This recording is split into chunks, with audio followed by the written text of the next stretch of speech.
bienvenidos a Diálogos a 415. En esta ocasión me acompaña mi gran compañero y un gran músico, Guillermo Mazón, con quien conversaremos sobre dos instrumentos fundamentales en la música antigua, la flauta de pico y la flauta traversa, que a lo largo de este diálogo encontraremos diferentes características, encontraremos cuál era su repertorio, su papel, un poco de su organología. Memo, quiero darte la bienvenida. Bienvenido, voy a hablar un poco sobre ti, tu reseña, de lo que has logrado en este tiempo durante tu carrera. Eres flautista especializado en flauta de pico y traverso barroco. Te formaste en el Centro Cultural Olinjo Listli, en el Conservatorio Nacional de Música de México y en la Escuela Superior de Música de Cataluña. Estudiaste con dos excelentes maestros, que es Horacio Franco en México y en Cataluña con un estupendo maestro, Pedro Memelsdorf. Concluiste ahí el máster de musicología y educación musical e interpretación de música antigua. Has colaborado con agrupaciones como Academia de Música Antigua en la UNAM, Madrigalistas de Bellas Artes, Antigua Metrópoli y el Sarao en Morelia. Y además has podido aprender de maestros como Maurice Steger, Peter Holstall, Michael Form, Manfredo Kremer y Rafael Palacios. Así que te quiero dar las gracias, Memo, por acompañarme en este espacio llamado Diálogos a 415, dedicados a la música antigua. Quisiera comenzar este diálogo, esta entrevista, preguntándote cómo fue tu primer encuentro con la flauta de pico y la flauta traversa y qué te llevó a especializarte en este instrumento. Hola Carla, buenas noches, muchas gracias por la invitación. Antes que nada, fue como un poco aleatorio. Pues mis papás desde siempre pues los metieron a clases de música, ¿no? Entonces ya me metieron a mí también a clases de música en la Olin y pues realmente me preguntaron, ¿y qué instrumento quieres tocar, no? Y pues es como una cosa un poco difícil preguntárselo a un niño de 6 años, ¿no? Porque es como preguntarle qué especialidad de la medicina quieres, ¿no? O sea, Claro. no tienes ni idea, ¿no? Entonces, la verdad, no hay una historia profunda, lamentablemente, de decir, es que escuché el concierto, no sé qué, y me tocó el alma, o sea, no. Eh, pues elegí flauta moderna. Cuando ingresé a la Olin, pues me dijeron que estaba como muy pequeño, que me mandaran primero a flauta de pico. Y pues bueno, lo único que se parece la flauta transversa y la flauta de pico es que se llaman flauta y ya, ¿no? O sea, no tienen nada que ver una con la otra. Afortunadamente para mí, los dos profesores que tuve de niño pues fueron muy buenos. Entonces, pues entré a flauta de pico con la que fue mi maestra, Gabriela Méndez. Pues me despertó como este interés por el instrumento como tal. Básicamente así fue como inicié, ajá, en la flauta de pico y la flauta moderna. ¿Por qué música antigua? Empecé aprendiendo música pues con Händel, con Vivaldi, con Telemann, gracias a Gabriela Méndez. Entonces, para mí, lo que ahora pues se le dice música antigua o música barroca o lo que sea, para mí era pues simplemente música. Pero digamos, como me empecé a desenvolver en ese repertorio, pues realmente fue a lo que estaba más habituado en general. A mí lo que me sorprende muchísimo es tu seguimiento y disciplina hacia ese instrumento, pero tú lo tomaste como algo formal, como ya una carrera formal. Aquí en México no es fácil encontrar un lugar que no sea una orquesta para poder Mm. tocar dicho instrumento. Entonces te felicito y te admiro. La flauta de pico es un instrumento, pues lamentablemente, pues sí, quizás muy subestimado en general. Y que como bien dices, pues no hay mucho pues campo, ¿no? Pero flauta de pico, pues sí es como muy específico, ¿no? La mayoría de la gente en algún momento se aproximó a este instrumento y como es, entre muchas comillas, fácil sacarle sonido, pues sí, o sea, se piensa que pues es un instrumento así como básico, por así decirlo, ¿no?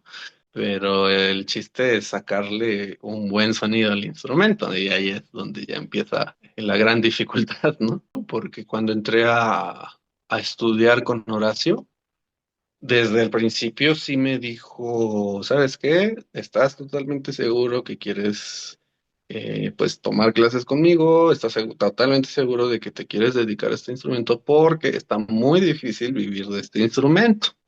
No, yo quiero probar por lo menos, ¿no? Quiero intentarlo y todo, y pues Se me hace fabuloso cómo explicas la forma en cómo el maestro Horacio Franco fue realista contigo, ¿no? Creo que tuvo ese gesto, un buen gesto de decir, ojo, piénsatelo bien, ¿no? Pero ¿quién iba a decir que el tocar flauta de pico y el tocar flauta traversa, instrumentos antiguos, te iban a mandar tan lejos? Una de las sí. mejores escuelas. Entonces, o sea, ¿quién iba a decir que estudiaste con un maestro y después estudiaste con otro que traen la misma escuela, mismos conocimientos, diferentes experiencias, pero la flauta de pico te lanzó muy lejos? Y creo que aún hay mucho camino que vas a recorrer con este instrumento. Voy a comenzar las preguntas que posiblemente alumnos que se estén aproximando a este instrumento o que ya estén en él, pues han escrito y han compartido. Es la técnica de la articulación de los instrumentos históricos suele diferir mucho de la moderna. ¿Cuáles consideras que son las principales diferencias en la práctica barroca? En general, la flauta moderna es un instrumento pues muchísimo más potente. El repertorio pensado para este instrumento, pues sí, no tiene nada que ver con la estética o digamos lo que está hecho para flauta de pico. La flauta moderna sí necesita, digamos, una flexibilidad bastante importante de los labios, necesitas tener una muy buena conciencia de la relajación para, digamos, no forzar el sonido y todo esto. Y pues sí, también tener un muy buen apoyo, por así decirlo. Tiene como dificultades muy particulares. Creo que, por ejemplo, a diferencia de la flauta de pico es un instrumento sumamente sensible. Digamos, esa facilidad con la que uno le saca, entre comillas, el sonido, es la misma facilidad con la que se te puede romper o con la que se te puede bajar o subir la afinación o cosas así. Ujú, Digamos, la flauta moderna creo que es un instrumento que aguanta mucho, que es muy potente, y la flauta de pico, sí, una de sus grandes dificultades es que es un instrumento sumamente sensible. Entonces es como una contraparte un tanto curiosa, ¿no? No digo que la flauta moderna no pueda tener una sensibilidad o una delicadeza, evidentemente la puede tener, pero con la flauta de pico sí hay que ser como muy cuidadoso con cómo utilizas pues los recursos de tu lengua. Por ejemplo, con la flauta moderna, que quizás necesitas un poco más de fuerza en la lengua, o sea, necesitas como exagerar más las articulaciones para que aguante, digamos, las capacidades del instrumento. O sea, el rango, digamos, de aguante de la flauta moderna, de la flauta moderna es mayor. Y el de la flauta de pico, hay veces que, o sea, de verdad, haces movimientos tan sutiles con la lengua y se notan en el instrumento. O sea, ya hay un sonido de articulación que en la flauta moderna probablemente ni siquiera se escucharía, ¿no? ujú. Por tan sutil que es el movimiento de la lengua en la flauta de pico. Ahora, de traverso a flauta moderna, siento que uno en el traverso puede tener como, o necesita tener como una relajación bastante importante, porque como digamos la embocadura es más pequeña que la flauta moderna, o sea, si uno ve la embocadura de la flauta moderna es un cacho bastante más grande con respecto a la de un traverso. Por ejemplo, la diferencia de la embocadura entre traverso y flauta moderna es que ambas embocaduras son bastante diferentes en tamaño y por ejemplo, la flauta moderna pues tiene, digamos, este soporte, ¿no? Que yo lo pensaría un poco como el cojín del violín, Sí, que es básicamente pues te acomodas, o sea, como que te ayuda un montón, ¿no? sí. Y digamos el orificio es bastante más grande. Entonces, tienes como mucho margen como flexible, de flexibilidad y cosas así, Ok. a comparación del traverso. Entonces, bueno, también para empezar, el traverso no tiene soporte ni nada, o sea, es el puro tubo, ¿no? Ya a partir de ahí, pues el traverso necesita un enfoque de aire, digamos, una columna de aire como muy exacta. O sea, necesitas saber muy bien dónde colocar el aire, ¿no? Porque si lo haces, digamos, con la misma, quizás, potencia con la que tocarías una flauta moderna, pues simplemente la afinación no, no va a funcionar muy bien en un traverso. Ah. Hablando de estos tamaños de agujeros, tanto de donde entra el aire como de los dedos, del tamaño, desde un punto organológico, ¿cómo influye la construcción de una flauta traversa a este tipo de flauta? Sí, por ejemplo, creo que una de las mayores diferencias en cuanto al instrumento como tal es el cuerpo, ¿no? El cilindro. A ver si se alcanza a ver. El traverso es ¿Sí? como un poco cónico. O sea, digamos, aquí es más grueso y se empieza a adelgazar conforme va bajando.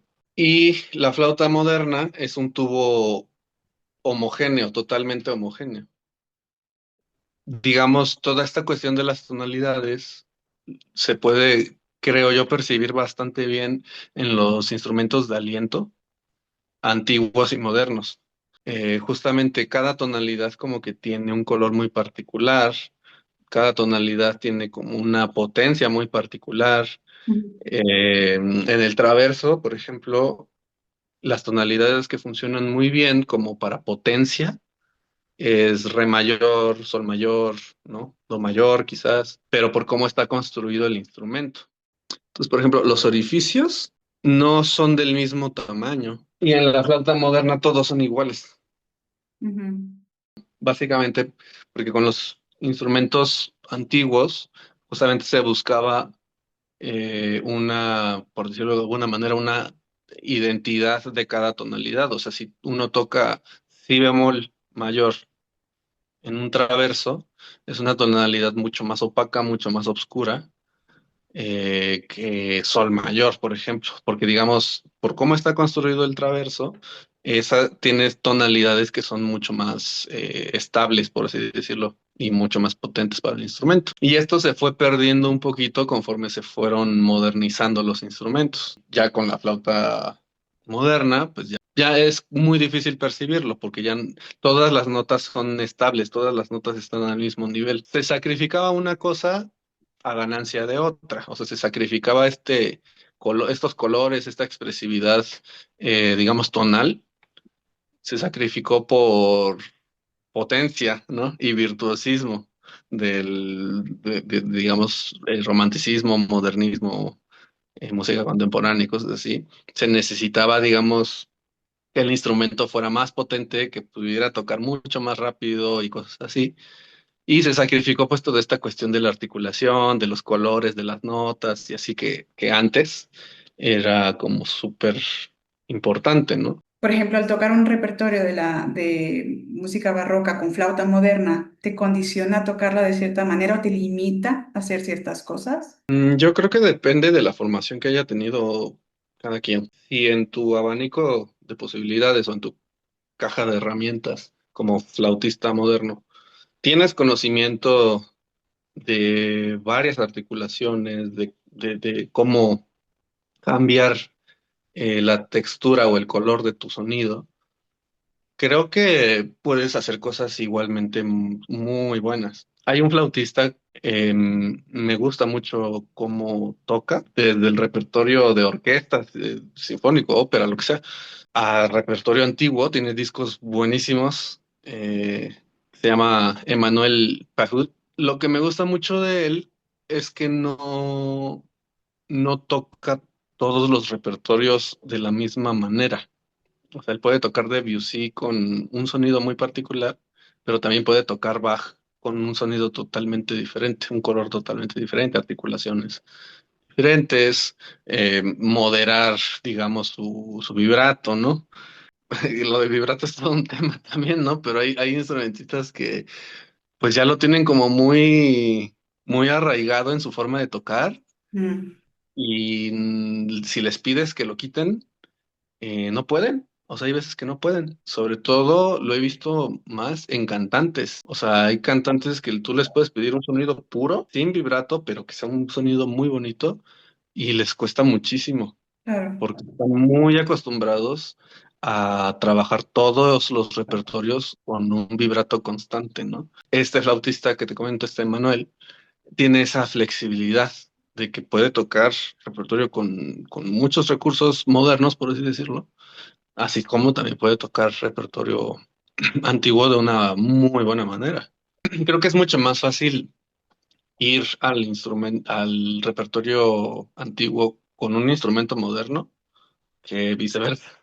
Por algo se fueron modificando los instrumentos, justamente porque las capacidades de los mismos ya no alcanzaban para las necesidades que había en su momento, ¿no? Las necesidades estilísticas de lo que pedía el público. Claro. Entonces, sí, por eso se fueron añadiendo llaves, por eso el instrumento se fue haciendo un poco más homogéneo, más potente, porque se necesitaba en ese momento. La siguiente pregunta, Memo, es desde tu perspectiva, ¿qué desafíos técnicos, estilísticos se puede llegar a enfrentar un intérprete que toca flauta moderna cuando se aproxima a la flauta traversa y a la flauta de pico? Sutileza y la articulación.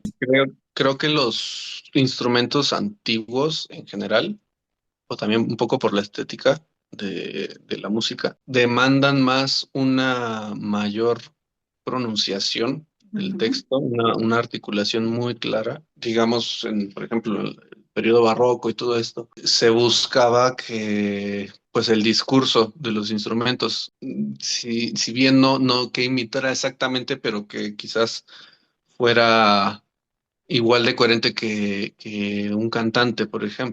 Y ya posteriormente, digamos, yo creo que la educación moderna, la educación de conservatorio, va un poco más hacia el otro lado, no tanto hacia la articulación, buscar una articulación clara, sino más bien buscar un gran sonido y buscar un virtuosismo de dedos, ¿no?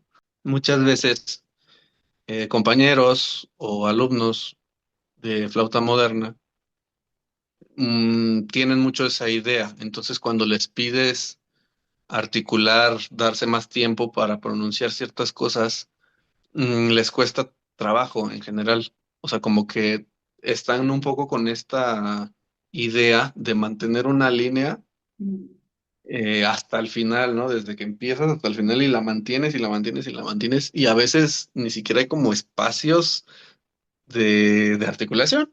No hay espacios de donde el texto está respirando, digamos. Siento que esa es una de las cosas o de los choques más fuertes de un flautista moderno que se enfrenta al repertorio antiguo.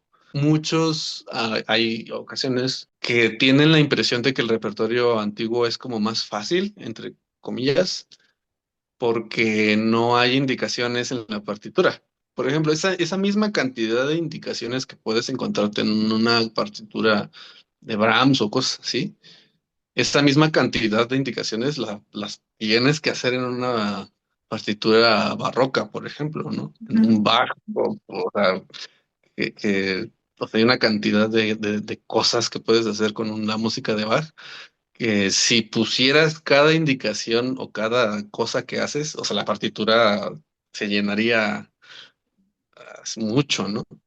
Otra pregunta es cuestiones de la técnica de las flautas. Sobre la emisión sonora de la flauta de pico y la flauta traversa, requiere enfoques muy distintos de la flauta moderna. Por ejemplo, el cambio de control de aire y, bueno, dijiste que de la articulación es más que obvio, pero el cambio de aire también es diferente a la flauta moderna. Sí, o sea, incluso entre flauta de pico y traverso, o sea, no tienen nada que ver. Empiezan por la simple razón de que la embocadura pues, es muy diferente. La particularidad de este instrumento, y creo que es la razón por la que es un instrumento tan sensible, es que el punto de contacto, digamos, del instrumento que genera el sonido está muy alejado de nosotros, o sea, de nuestros labios, de nuestra lengua, o sea, digamos, tengo mi boca aquí, la pongo acá, pero el sonido se genera hasta acá. O sea, estoy muy alejado del punto que genera el sonido. Y en el traverso o flauta moderna, pues no. O sea, el punto está aquí y yo lo estoy generando casi directamente. Directo.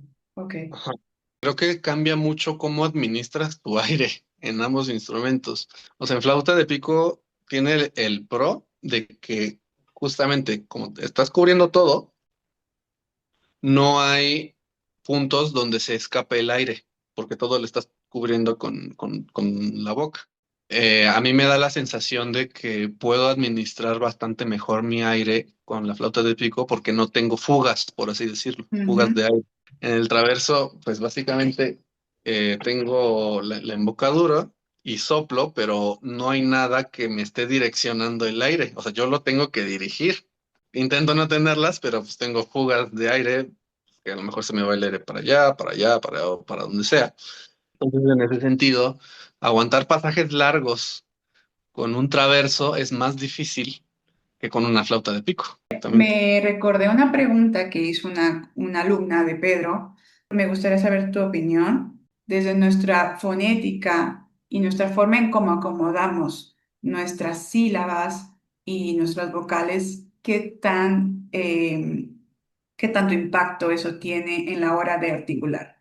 ¿Tiene sentido lo Sí, que estoy preguntando? sí, sí, sí tiene, y de hecho sí lo pude comprobar de primera mano, porque hay una articulación eh, que sale, por ejemplo, en tratados como el de Quantz, y es básicamente una articulación que es T, o sea, la escriben como DIL, o sea, D, D, L.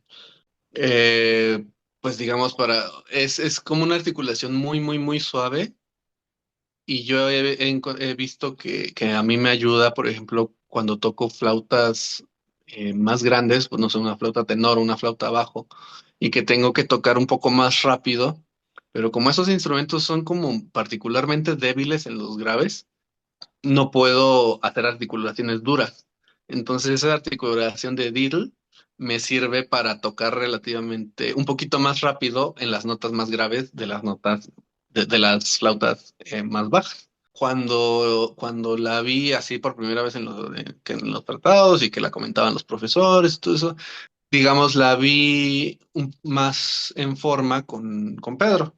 La pude relacionar muy fácil con nuestra TL mexicana, o sea, tlacuache, tlacoyo. Esa articulación es la del diddle.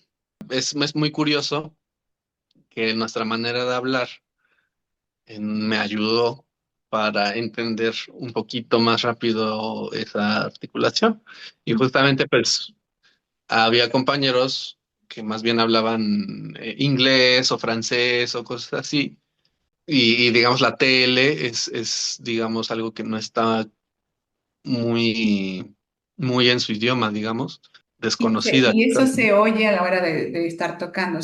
¿Tú notabas totalmente una diferencia de tu dicción a la de ellos? En cuanto a la suavidad de la articulación. O sea, Mm, cuando no controlas una articulación, es más difícil suavizarla ujú. en general, sea T, sea R, sea D, sea lo que sea. Cuando no controlas bien una articulación, normalmente se hacen muy toscas, muy duras. En general, por ejemplo, en la flauta de pico, como el sonido es más directo, esa es una ventaja. Como el Sí. sonido es más directo y es un instrumento mucho más sensible, digamos, una articulación muy suave o muy dura se escucha creo yo, más fácil, más directo. En un traverso, como por estas mismas fugas que hay, creo que es un poquito más difícil a veces la articulación. Me da un poco la impresión de que la flauta de pico tiene una versatilidad un poco más grande que el traverso, por lo mismo de que el traverso es como un poco más difícil de dirigir el aire. A eso métele todavía la articulación, pues bueno, hay que exagerar mucho quizás, ¿no? El uso de la flauta de pico apoyada en la pierna. Mm. ¿Qué ofrece? ¿Qué ofrece y cuál es el cambio al apoyar en la pierna? ¿Es otra nota?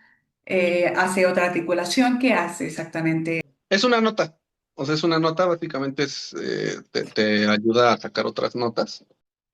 Por ejemplo, y con la pierna, todos los mantengo igual. O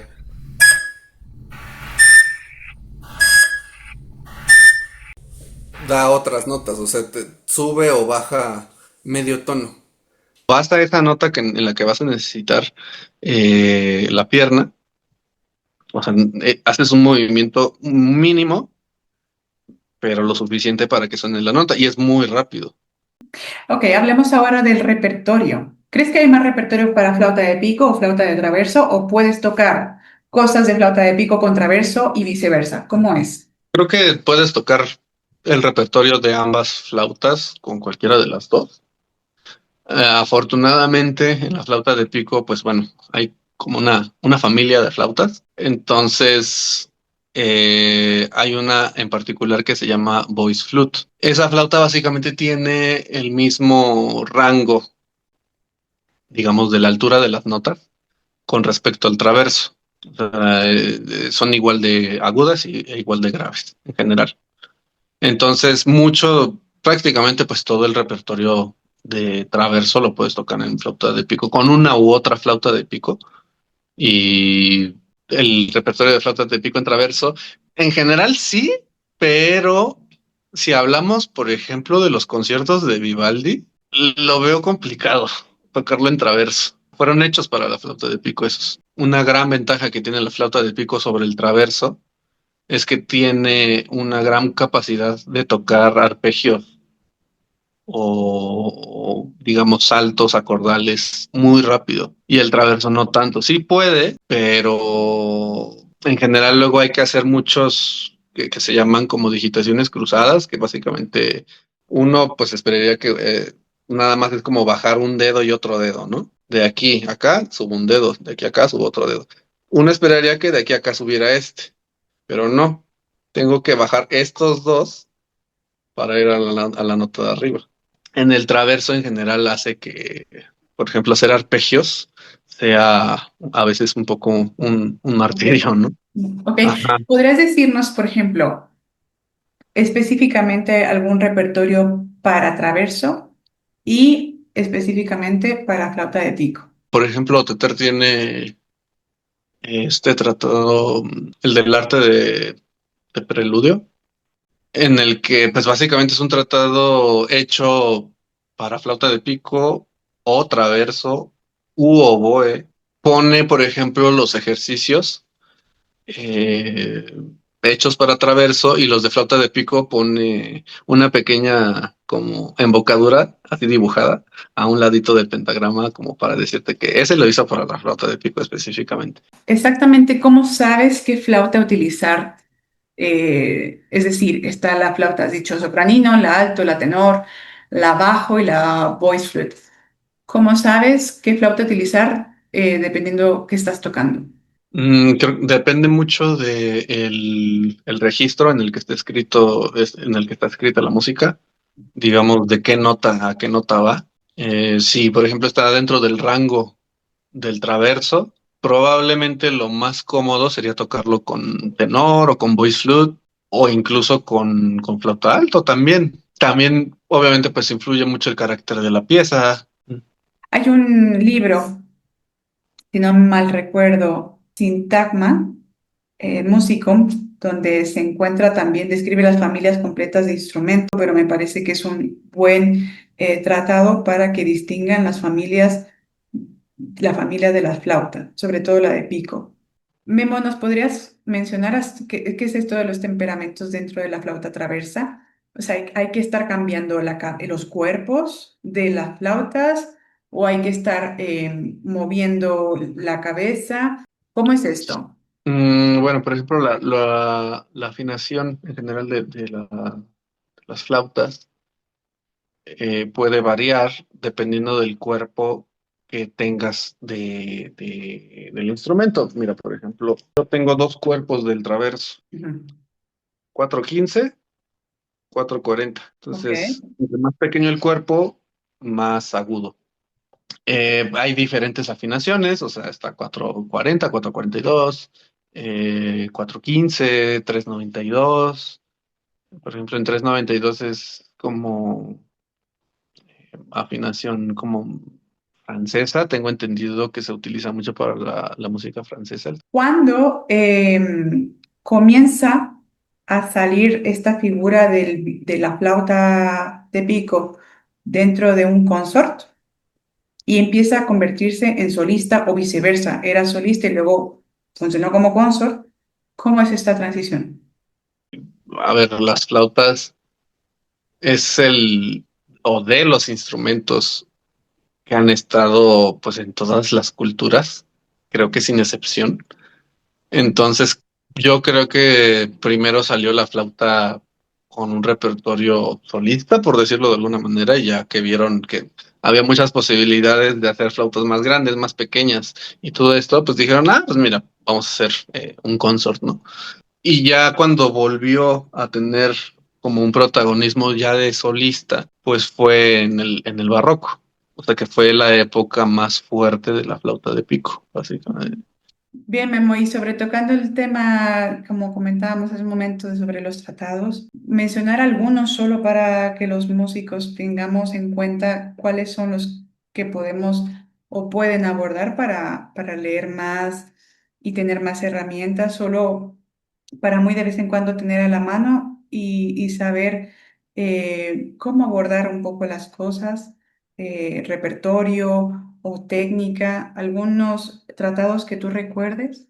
Yo creo que de los eh, principales a manera de introducción, el de Quants, para aprender a hacer glosas, por ejemplo, Roñoni es muy bueno. Y bueno, en lo personal, aprendí, o sea, mi tratado de ornamentación, que realmente no es un tratado como tal, los libros de piezas para flauta de Van Eyck, que básicamente pues son variaciones.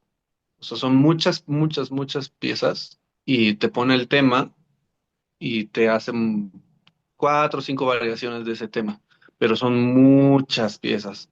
Ese es muy bueno, realmente muy bueno para aprender a ornamentar, porque no, a diferencia de los tratados como Quans o Roñoni o cosas así, eh, que se van como por una dinámica un poquito más ordenado, por así decirlo. Van Eyck, desde el principio ves las posibilidades que hay para un tema, entonces como que lo desarrolla mucho. Ves muchas posibilidades con saltos también, saltos acordales y todo esto. Oteter también tiene sus tratados, tiene su información. Uno que es muy útil para aprender la ornamentación francesa es con su libro para la flauta. En la introducción te pone los ornamentos que va a usar, a Ujú. utilizar a lo largo de todas sus suites y te explica cómo hacer sus ornamentaciones. Entonces, digamos, con ese es una pequeña tabla, pero ayuda un montón para aprender o empezar a tocar las ornamentaciones francesas, que pues, digo, tú sabes que son muy particulares y que cada compositor tiene sus tablitas de ornamentaciones Sí, francesas. sí, sí. ¿Qué fue lo que más te marcó y dejó huella de haber estudiado con Pedro Memelsor? Te das cuenta de que hay mucho por hacer aquí, hay mucho por hacer y que realmente hay que hacer algo de alguna manera como para tratar de despertar a muchas personas en el sentido de que necesitamos mucha o hace falta mucha disciplina todavía aquí. ¿Qué me llevo de haber estudiado con Pedro? Me gustó mucho su forma de ver la música. ¿Y cuál, Memo, sería el error más común de un músico moderno al aproximarse a estos instrumentos históricos? Tener una mente cerrada. O sea, casarse con la idea de que solo existe una interpretación. Y creo que esto también es todo un tema, pero me parece que se debe un poco a todo lo que ocasionó esta ola de las escuelas de música, de la escuela rusa, la escuela americana, la escuela alemana, la escuela, etcétera, etcétera, francesa. Llegó un punto en el que los músicos empezaron a tocar más bien en el estilo de su escuela, pero creo que no funciona para todo. O sea, hay, seguramente has escuchado compañeros de escuela rusa que tratan de tocar Telemann y No pues no funciona. funciona, o sea, No. realmente no funciona, a pesar de que sabes que están tocando las notas, sabes que están tocando afinado, que creo que es un grave error, digamos, de un músico de escuela o de tradición de conservatorio, no estar con una mente abierta para tratar de descifrar o tratar de escuchar o entender lo que la partitura te está pidiendo. O sea, porque independientemente de los tratados, independientemente de todo, toda la información que necesitamos ya está en la partitura. Estoy muy de acuerdo contigo. Yo creo que aquellos que quieran realmente adentrarse a la música antigua tendrían que ser un tabula rasa, que es lo que hemos hecho la mayoría de los que vamos a adentrarnos en este tipo de música, desaprender lo aprendido para dejar entrar lo nuevo, nueva información. Y tienes que aprender a cambiar el chip. ¿Qué significa para ti interpretar música antigua desde una perspectiva históricamente informada? Respetar el compositor, o sea, más allá de cualquier otra cosa, porque realmente nadie tiene la verdad. Sí, o sea, realmente nadie tiene una verdad absoluta y eso es en parte lo bonito de abordar música, pues ya ni siquiera barroca, o sea, básicamente desde antes del siglo XX, todo eso ya, o sea, yo creo que ya puede entrar perfectamente en la cuestión de música antigua. O sea, uno puede ir con este mismo pensamiento o forma de ver la música con Brahms y funciona. ¿Por qué? Por lo mismo que comentaba hace rato, porque estás poniendo atención a lo que te está pidiendo la partitura y no estás tocando en el estilo de una escuela, ¿no? En pocas palabras, estás poniendo atención. Memo, muchas gracias. Muchas gracias por haber compartido este espacio conmigo. Muchas Espero gracias. que varias personas puedan escucharte y que les ayude toda la información que has compartido. Em, Tenemos mucho que aprender y seguir, como has dicho tú, investigando. Y pues bueno, es para esto que estamos haciendo, que estoy haciendo esto. Gracias, agradezco tu tiempo, tu conocimiento, tu experiencia. No, muchas gracias a ti, pues gracias por la invitación y obviamente pues espero que esté